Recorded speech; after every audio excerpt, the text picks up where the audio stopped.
Hello and welcome to Ryno's Orioles Report. Please like the video and subscribe to the channel. Well, that 4-game set with the Boston Red Sox, well, I guess you could say the Baltimore Orioles looked pathetic. But maybe that's just me being mean. It's possible. Change my name to the Mean Ryno instead of the Angry Ryno, even though I'm a little angry the way the team performed, because they really performed terribly. Really terrible. Just all over. I think for the most part, maybe the starting pitching did okay. But other than that, it's just terrible. Awful. So let's get to that awful series. You see them on MasterSports.com. Here's game 1. Boston Red Sox 4, Baltimore Orioles 3. Jackson Holliday, over. Yeah. They're just going to keep him out there. It's a little bit of a funk, but at the same time, well, he's young, so when you learn, you just throw him out there, and he'll just learn on his own. Okay, I mean, if that's what you want, then that's, what you want. We'll see if it works. Jeremiah Jackson, 1 hit. Gunnar Henderson, 1 hit. Also walked once. Mountcastle, over. Yeah, Kobe Mayo, walking once. Colton Cowser, 3 hits, 3 RBIs. Okay. It's kind of sad that only one guy can drive the runs in. Awesome. Samuel Basayo, over. Dylan Carlson, 1 hit. Also walked once. Luis Vasquez, over. Yeah, they scored a few runs, but just a few. Not too much offense otherwise. Even with Carlson and Henderson getting doubles. Cowser with a home run. Who the hell is Martin? Oh, Martin as in Corbin Martin, the pitcher, with a throwing error. Yeah. Good thing, though, it was inconsequential as the run didn't score, so it's not that big of a deal. Tomoyuki Sagano getting a start in this game, going 6 full innings. Okay, I mean, that's fine. 87 pitches. That's not terrible. He gave up 4 runs. Again, that's not that bad.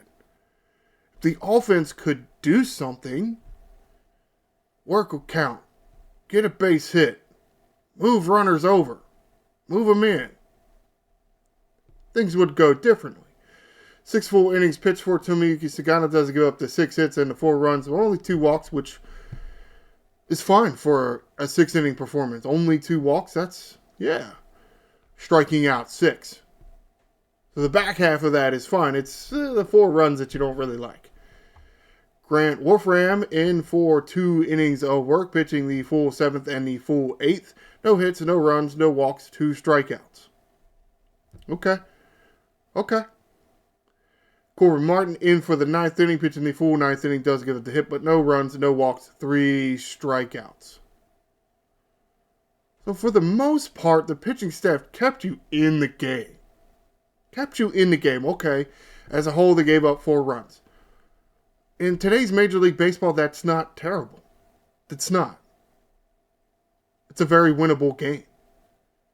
Your offense just has to do something. They have to put things together. Couldn't do it.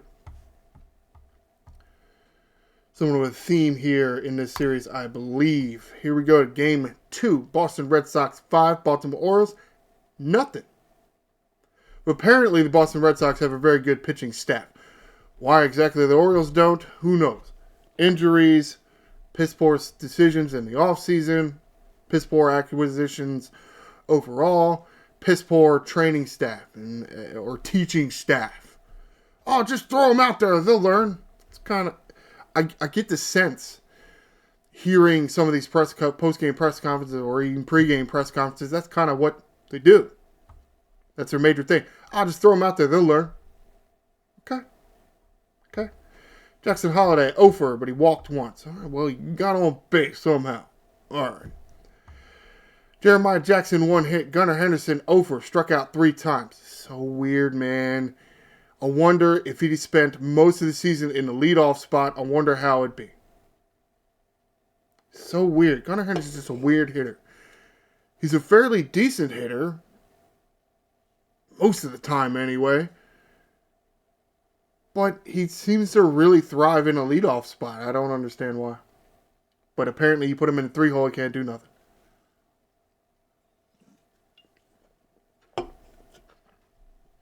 Okay. He may just be too aggressive. You need a little bit of patience in the 3 and 4 spot because you got men on base. You need to be able to make the pitchers pay. But if you're too jumpy, you're too aggressive, they can end up getting the better of you most of the time. I guess. So other than that, I don't know what the fuck is going on with these idiots. Kowser 1 hit. Sam Basayo 1 hit. Oh, finally getting a hit. No more offers from Big Money Man. Big Money Basayo. Might be his new nickname. Kabamea offer. Basayo played first base. I went to this game. Yeah, I'll be honest, it looks like he moves around the first base bag much better than he does behind the plate. At best, Basayo's a backup catcher. I don't get why anybody would say he's a primary catcher. Maybe it's because Adley Rutschman went down with an injury. That's what they're saying. I don't think Basayo moves that well behind the plate. He throws well. We've seen it in this series that he throws fairly well. But I just can't say that he moves that well. He's big as shit. Okay? I mean, I don't want to say he seems a lot like a Cecil Fielder type of dude. I think he moves a little bit better than Cecil Fielder. If y'all know who Cecil Fielder even was. It's not really the type of guy you want catching. I mean, he moves like if you put Cecil Fielder behind the plate, he wouldn't be moving at all. At least Sam Basayo moves behind the plate. I just don't think he's a starting catcher. I don't think he's a 130 games a year catcher or 125 or whatever they do for starting catchers. I don't think that's him. 50 to 60? Sure. Yeah. He can be a primary backup. I still stand by it. I think they should keep Rutschman and Basayo and then get him another catcher like say an Alex Jackson. And then for now we'll say Kobe Mayo because I think he has the upside over let's say a Mountcastle who's closer to the end of his career where Mayo is closer to the beginning. That's 4 guys between the 2 positions, and one of them is really a backup catcher who you really only want in there 35 times a year, maybe. So if you can give Basayo the primary backup catcher duties, Rutschman is your primary catcher, you throw Basayo at first base every once as a primary backup first baseman, or even platoon Basayo and Mayo at first base. So what? 50 starts at catcher for Basayo, 80 starts at first base, and then what? Because we want to get to like 155 to 100, or between 150 and 160. So that was 120? I did the math terribly there, didn't I? Another 20 to 30 at DH or something. Perfectly reasonable. Because again, what does that lead? That leads to about 150 plate appearances or 150 starts for at least 2 of the guys. Probably even 3 of them if you do it right. And yes, with the numbers on the roster, you can absolutely do that. Because that's only 4 of your position players. You got another 9 between 3 infield spots and 3 outfield spots. So you got 4 outfielders, 4 infielders, and then a swing guy. Absolutely construct your roster that way. So everybody that wants to say that Rutschman's on the trade block, it's entirely possible. I just don't think it would be the smart way to go. Maybe in another year or 2, but not while we got this much team control over Adley Rutschman's contract. Where'd I leave off? Kobe Mayo over, Dylan Beavers 1 hit, Ryan Mountcastle pinch hitting late. Why? Whatever. The kid's in there to learn. Ryan Mountcastle ain't going to be on the team that much longer. Mountcastle 0 in his only plate appearance. Be My Own Machine 0.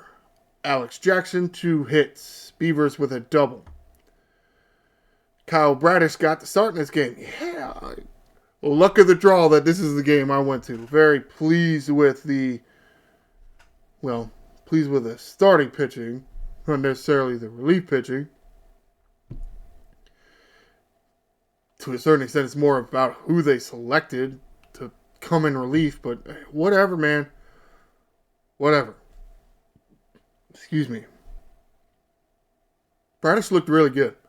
Now, I will say that in the first inning, his fastball was up there at like 97, 98, which is a 2 to 3, I think, faster. 2 to 3 miles per hour faster than it normally is. He's not a 97, 98 guy. He's more of a 96 kind of dude. But that's fine. You got a little bit extra juice because it's your first start in over a year.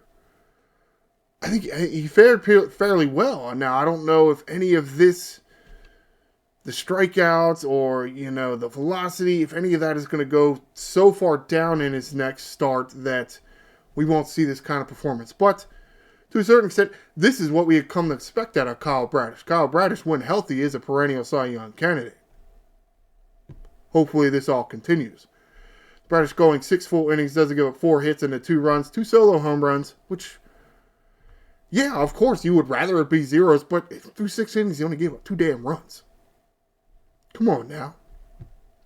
Didn't walk anybody, struck out 10. It's up to the bullpen and the offense to take the damn game now because your starter gave you a great performance. You want more out of a starter like that? Too damn bad. You take that and you run with it. And you get off your ass as an offense and a bullpen and you do your damn job. Well, a few of them did and most of them probably didn't. Speaking to the offense. Keegan Aiken, first man out of the pen, pitching the full 7th inning. No hits, no runs, no walks, no strikeouts. 13 pitches. That's pretty good. Yeah, that's pretty good.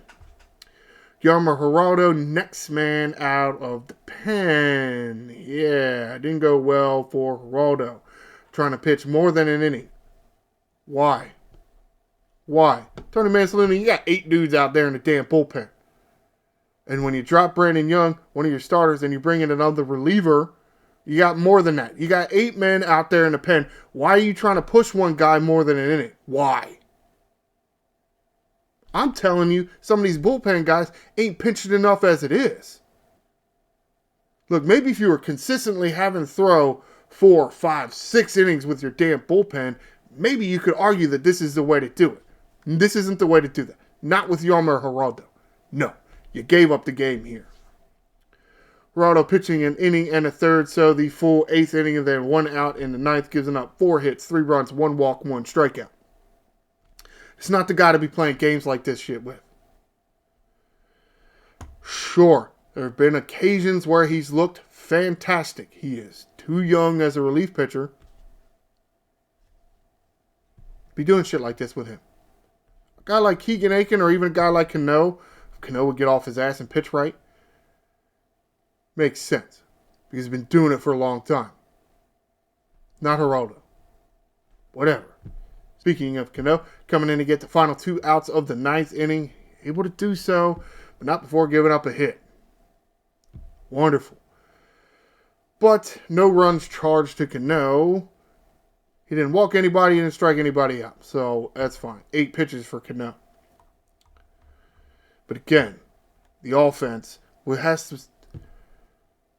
Mike Elias drafted so many hitters, and he got so many hitters on, ranked on Major League MLB Pipeline as good prospects, or whatever the other one is, Baseball America or something. I can't even remember what the other prospect rating system is, but a lot of them are high. Or maybe it's just because you draft so many position players, you got a lot of them in there, but yet your offense can't do nothing. What the problem is, you going so heavy after hitters, but yet you're still having trouble scoring runs.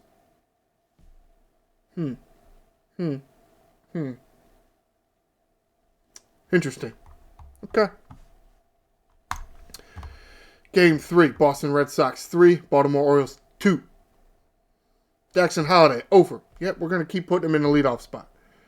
Jeremiah Jackson, 1 hit. Emmanuel Rivera, pinch hit, defensive replacement late.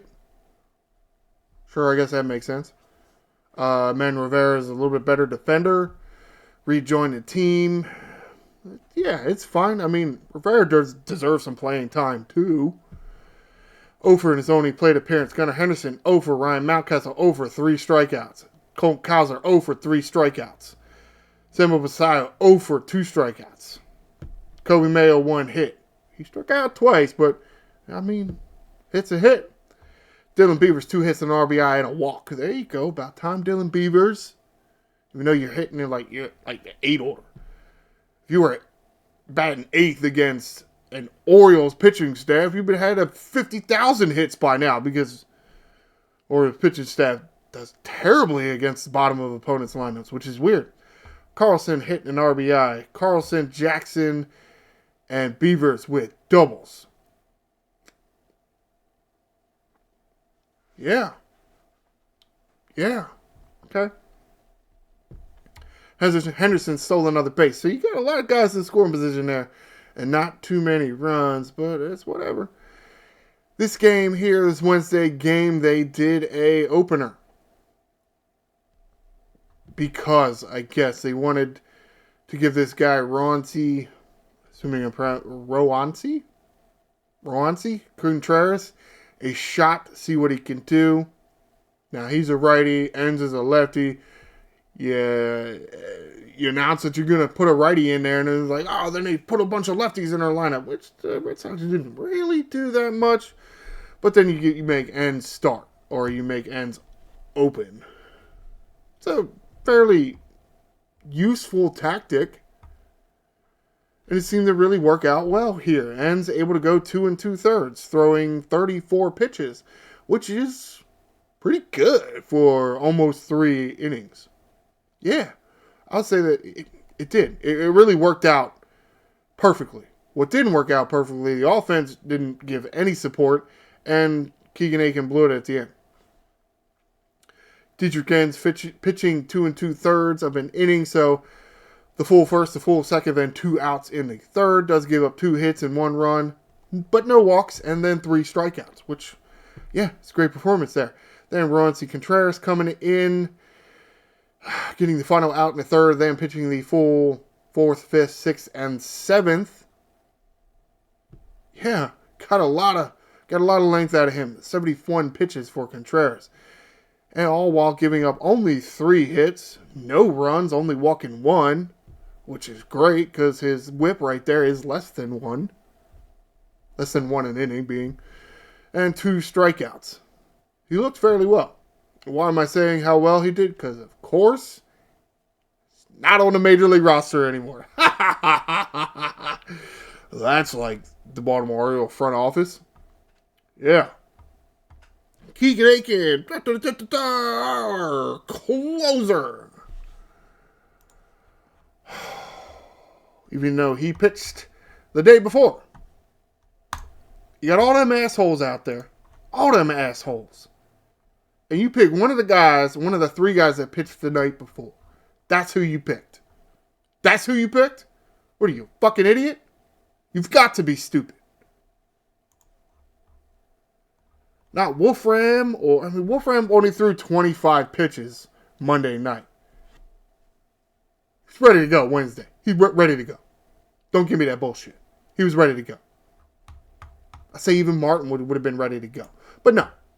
You wanted to throw Aiken out there. Good job. You blew the game for us. Oh, I want to look at the play-by-play and to see exactly what the hell Aiken did. Or tell you all. Here you go. Starting the top of the 8th inning. Here, I guess Roansy Contreras actually started the 8th. So, not that great. Starting off the inning with a walk and then a single. And then here comes Aiken. Strikeout. And then a fielder's choice, getting the out. Now, it was up for debate. Because we've had this discussion before with the Baltimore Orioles, and I'm sure other clubs have. Look, you bring a reliever in at a big spot. high leverage, high emotion, and he gets out of it. And then he goes and he sits for an inning. Do you bring him back out or not? Well, you bring him back out. Oh, okay, I'm sorry. This isn't the ninth inning yet. So you got out of that eighth inning. You got out of that eighth inning trouble. So, and then you decide to bring him out for... Decided to bring him out for the ninth. Well, but they might pinch hit, or well, he's got better splits and nerves and no numbers. Again, you didn't do it with Rico Garcia in Boston. Why'd you do it with Keegan Aiken here? What? Look, Keegan Aiken's been around for a while. I get it. And he's done this job. He's only done it here with the Orioles. Why would you really think that he's more equipped to do this, coming off an emotional high like that, than going cold, sitting in a dugout, waiting on the offense to go out there and suck eggs, and then come back out for the ninth and think that everything's going to go well? And oh yeah, if the Orioles don't give up those 2 runs, they might actually win this game. But they did. Again, you have how many guys available? Rico Garcia was a guy available. Grant Wolfram was available. The hell else is in that damn bullpen? I can't remember some of the names. But there's at least 2 guys right there. Corbin Martin also available. But you chose to keep going with Aiken. And it bit you in the ass. Because, of course, on 3 pitches, single to the Duran, and then on another 3 pitches, a home run to Cedar Rafael. And you end up losing the game.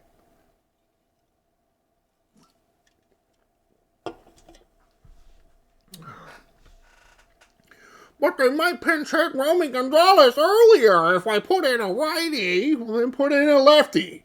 Well, his number, he don't have the reverse splits like Keegan Aiken does. You pay too much attention to your nerds and your nerd numbers, and it bit you in the ass. Okay. I mean, do whatever you want. Do whatever you want. I would never think that that is the right thing to do. Mainly because you have so many relief pitchers out there. Using only 2 of them a night, or I guess maybe technically you want to consider Contreras a relief pitcher.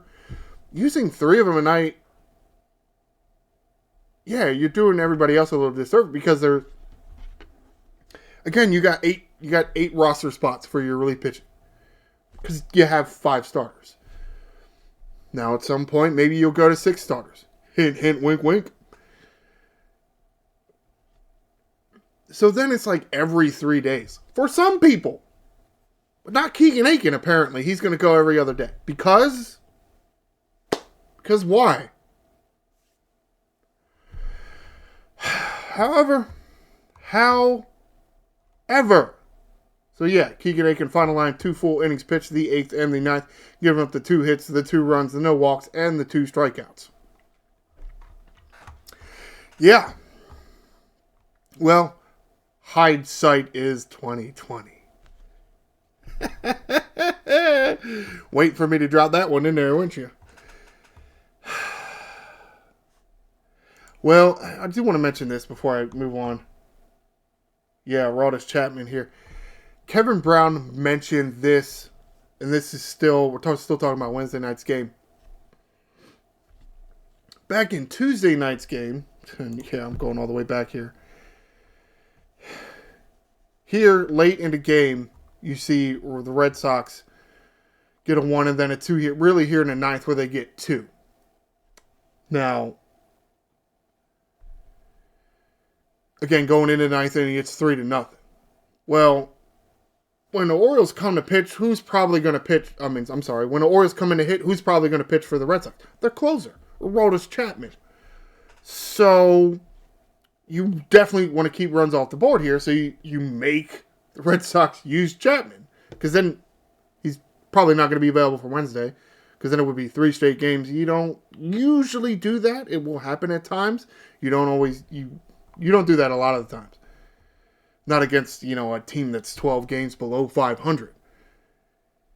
But of course, the pop-up to, we'll call it shallow left field. Beavers gets under it. He gets under it. In time to make the catch. Was he a little bit on the move when the ball, started coming down? Yeah, maybe. Did he catch it? No. No. It landed about 5 feet to his left on the ground. Almost kind of like he overran the ball. So, then, the Red Sox don't use Chapman Tuesday night's game. And he's available for Thursday night's game. He's available for Wednesday night's game. Did that hurt the Orioles' chances? Yeah, a little bit. But again, you have another outfielder getting to the spot where a ball is, and a high ball, not a line shot. A high floating, lofting ball. And it just falls, like right there. Happened to Jeremiah Jackson. Happening to Dalen Beavers. I'll say even when O'Hearn and Kjerstad were playing a lot of the outfield, a lot of balls falling in front of them that I think they could have gotten to if they'd have just been a little bit more aggressive. Of course, if they'd have been a little bit more confident in their outfield abilities, they'd have caught it. Of course, at the same time, if you had a faster outfielder, they would have caught it. But it just appears to me that whoever teaching these young men to play outfield, either in the minor leagues or on this major league staff, or both, that person is terrible. The person or people, terrible. That are training these guys how to play the outfield, terrible. Because you remember some of the problems with Kjerstad. It wasn't even just getting to a pop-up, but a ground ball into the outfield, it would go into a corner, would get all the way to the wall. He had trouble retrieving balls into the outfield. That's not a good... How? A professional baseball player that has received how many years of training to do the job?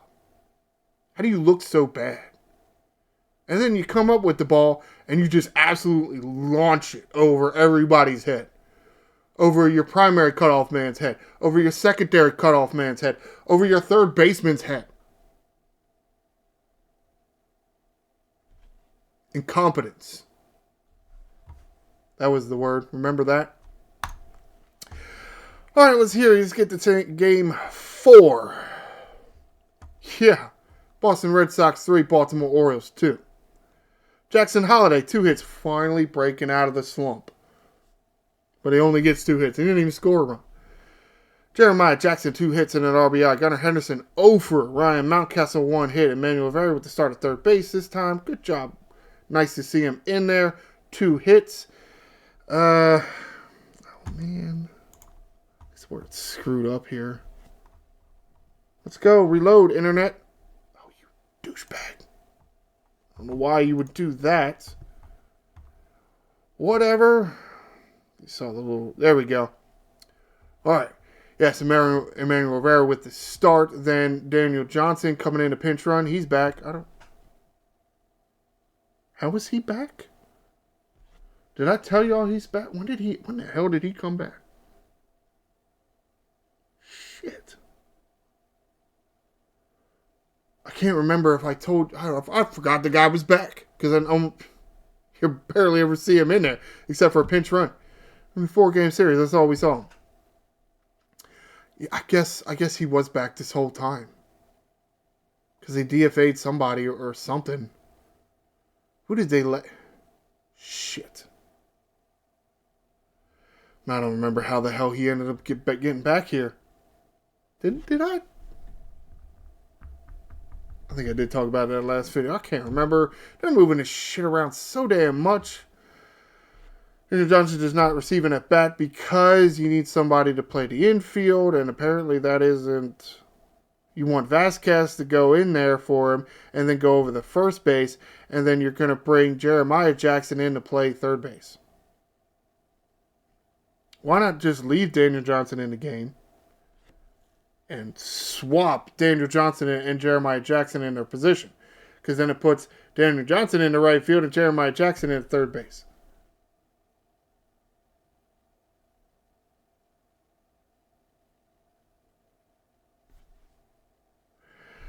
But, what? Oh, that's right. Shit. I'm getting a little too ahead of myself because I see what they did there. Yeah, Vasquez coming in to play first base. A little bit. Yeah, he did it. He did it. Kyle's an offer with and then a walk. Kobe Mayo offer. Dylan Beavers pinch hitting late. This is where that other move comes in because now you got Dylan Beavers in there at first base. He's not going to play first base. Who's going to play first base?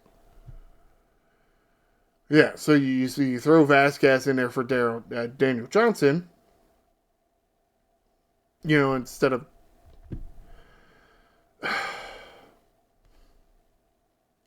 whatever, man. Whatever. I don't know, man. Yeah, what else could you have done?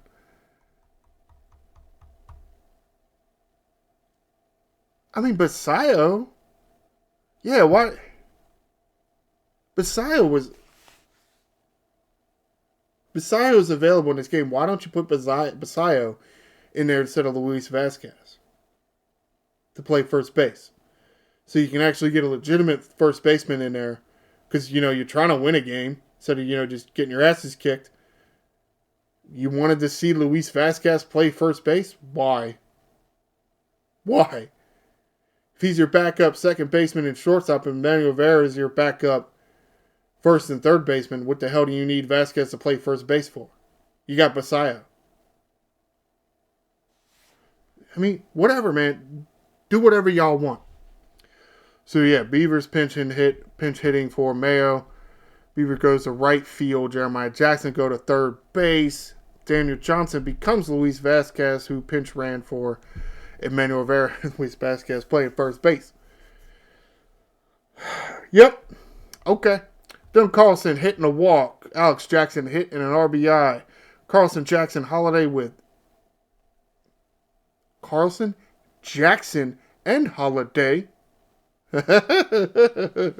with doubles. Jackson also with a home run. That would be Alex Jackson because it says 4 here. Alex Jackson has 4 home runs now. If it was Jeremiah Jackson that hit it, it would be his second home run.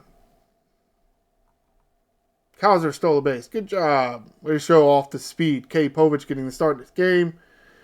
Able to go 5 full innings. 81 pitches. Yeah, I mean, it's a fine line. You don't really like he gave up 7 hits, but considering that he didn't walk anybody, I think we'll take it. And considering also that he only gave up 2 runs. Hell, the pitching staff as a whole only gives up 3. But again, the offense let you down.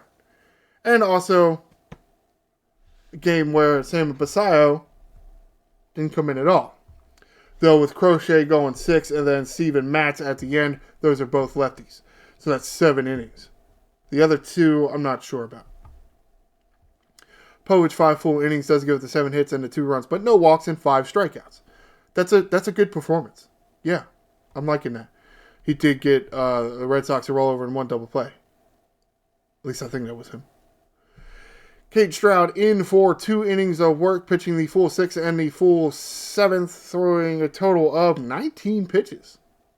Okay, so we got the good Cade Stroud. Cade to Cade connection. How about that? So again, pitching the full 6th and the full 7th inning. No hits, no runs, no walks, 2 strikeouts. Heavy on the 2-seamer for Mr. Stroud here. Talking about on the broadcast, again, Kevin Brown and not Dylan McDonald. Why would I say Dylan McDonald? Ben McDonald on the broadcast mentioning that Cade Stroud apparently picking Kyle Bradish's brain about how to throw a 2-seamer. Okay? And he throws it like Kyle Bradish throws his 2-seamer because there's a way to pronate and when you do your 2-seamer, and that's the typical way. Well, the atypical way is to not pronate because some people just can't. And that's kind of the way that Kyle Bradish throws his. Well, apparently Cade Stroud picking that up. All right. Yeah, improving it. Yeah, good job. Rico Garcia in for the 8th inning. Was that a home run? No, it wasn't. Rico Garcia pitching the full 8th inning. Does give up a hit, a run, a walk. But he does strike out 1. But at the same time, look, man, you're not going to hold an offense of a team that is 75-60 at this point. You're not going to hold them to less than 3 runs very often. To do it as relatively consistently as they did in this series, you can't ask for too much more out of your pitching staff. What you need is your damn offense to get off their ass and do something. Unable to do so. Somewhat of a disappointing by Garcia because we were kind of looking at him as a very nice pitcher. Maybe it's because he hasn't pitched in how long? Here's game 1, didn't pitch then. Game 2, didn't pitch then. Game 3, didn't pitch then. That's what I'm telling you. Not pitching enough. 3 days off. Wow, 3 games off. 3 games off. Pitching every 4th game? That's not the way to do it. That's not how you handle a bullpen well. That is not how you handle a bullpen well. No way. Cade Stroud was another guy I couldn't think of. No Stroud or Garcia at all in this 4-game series until game 4. That's not the way to get things done. That does not promote winning. You can't have your pitchers, your relief pitchers, sitting that much. You can't. But do whatever you want to do, because apparently whatever you're doing is winning, right? Yeah. No. Sean Dubin in for the 9th. Yep, a new guy. Of course, waiver claim. Wonderful. That's why Roansy Contreras ain't on the team no more. But it's whatever. He was an Astro, so of course Mike Elias wants him. Dubin pitching the full 9th inning. No hits, no runs, no walks, no strikeouts. I mean, at this point, nobody was giving a shit because it was over. Whatever. Very pathetic performance. Now the Orioles 14 games under 500. Okay.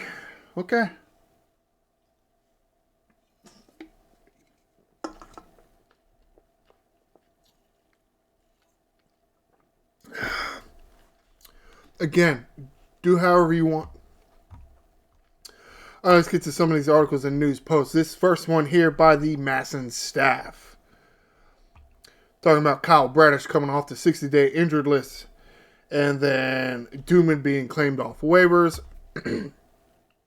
Since he had not reported at this time, and this is as of August 26th, there was no corresponding move for Dubin. The move here blew it, moving to the 60-day injured list. And then Matt Bowman being designated for assignment. That's the making room of Kyle Bradish here. This article here by Rockabacco from the August 27th. Roansy Contreras and Emmanuel Rivera called up. Yarmil Geraldo, sent back down to the minors, and DFA of VIML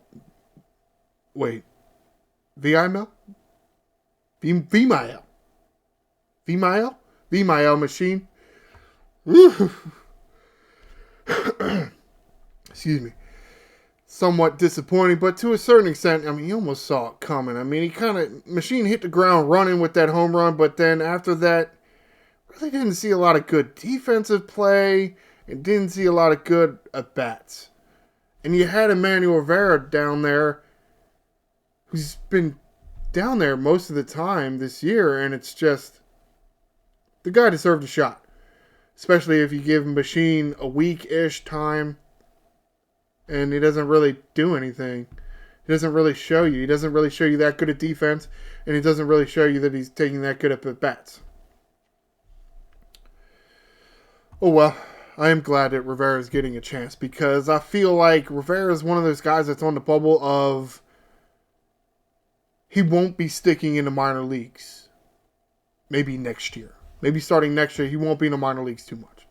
He'll either be up here with us, or he'll be somewhere else trying to get a shot, because the Orioles aren't giving him enough chances to make the Major League Ball Club. It's possible. We'll see how that works. What the hell is this? Oh, okay. This article here written by Rockabacco talking about Tyler Wells. Tyler Wells made his final rehab start this past Wednesday night. And the plan right now Nothing set in stone and nothing like that. Because September 1st is only a few days away, and that's when the rosters expand. You can add one more position player and then one more pitcher. So the Orioles will go to a 6-man rotation. Well, Wells will be slotted into the rotation. He'll slot in there after Bradish. So, which puts Wells about Tuesday, I think, if I'm not mistaken. Bradish Wednesday, it's Monday coming up. Is that all I got? Will Sanders, 6-man rotation after expansion. Yeah, that's the notes I have. That's all the notes I really needed. Here is another article by Rock Kabatko activating Sean Dubin to the Major League roster and designating for assignment, which is key here, Roncy Contreras, because out of options. So we may or may not ever see Roncy Contreras put on our uniform ever again, which is disappointing, right? I mean, for Sean Dubin, well, Sean Dubin better light the damn world on fire, because I feel like Contreras probably was about to. At least it looked like it the way he was throwing. We'll see. You never really know. All right, let's get to the schedule, wrap this shit up, and get out of here. From MASNsports.com, this is the schedule they want to show me. When I come over here to this button here and I click schedule, this is what pops up. No, this is not the 2025 schedule. This is the 2026 schedule officially released. You can tell, because the Orioles didn't start playing the Minnesota Twins. They started in Toronto playing the Blue Jays in a 4-game series. So this is the wrong schedule. Do I see a way of changing it? No, I can filter by team. Can I filter by year? No. Oh, okay. Good job. Way to replace the current season schedule with next year's schedule already. And with no drop-down menu to select the year or anything. I guess that makes sense. I mean, y'all running the website here. Y'all do whatever. Top to fucking bottom. Why does it seem like this organization is just fucking incompetent? Maybe I'm just an asshole. It's possible. It's possible. All right, thank you ESPN.com for this relatively nice way you guys put this schedule together, because you see all the old, or a few of the old games here, who started it. That's nice. Cool. Thank you. And then the projected starters. Nothing set in stone. And also a TV provider like, say, Apple TV or Fox, which is so wonderful. I love that. Especially for people that pay for MASN so they can watch the Orioles, which is not a whole lot of, you don't have a whole lot of other options other than to purchase MASN to be able to watch your Orioles. But then here, you would also have to pay for Apple TV and Fox. Yeah, that's wonderful. Thank you so much. Bunch of assholes. Alright, you can see, actually, I wanted to call your attention to this. You see Bradish pitched here Tuesday, and you're going to see Bradish here as a projected starter Monday, and then a Wells as a projected starter Tuesday. Wow, ESPN.com got that shit in already. Huh. How about that? And then Povich, and then Kramer, and then Rogers, and Sagat. Wow. Alright, that's somewhat impressive. And as you can see right here, done with the Boston series. Yeah. 10-15. Okay. That's cool. So Friday, today, starting a 3-game set with the San Francisco Giants out there in San Francisco. Tonight, Friday night, game scheduled 10:15. Saturday's game scheduled 7:15. Sunday's game scheduled 4:05. And then no off day, and you're going to go down to San Diego and play another 3-game set before you come back here. Okay, so that's cool. Yeah, remember, this is the West Coast now, so it's really a 3-hour difference. So this is like a 7 o'clock game, and then a 4 o'clock game, and then a 1 o'clock game. So it's like that. All right, cool. Yeah, no day off. That's fine. Whatever. I don't expect them to change their ways now, huh? That's going to do it for this edition of Ryno's Orioles Report. Please stay tuned for Monday, and we'll discuss the series between the Baltimore Orioles and the San Francisco Giants. Please like the video and subscribe to the channel. I am the Angry Ryno, and this is Birdland.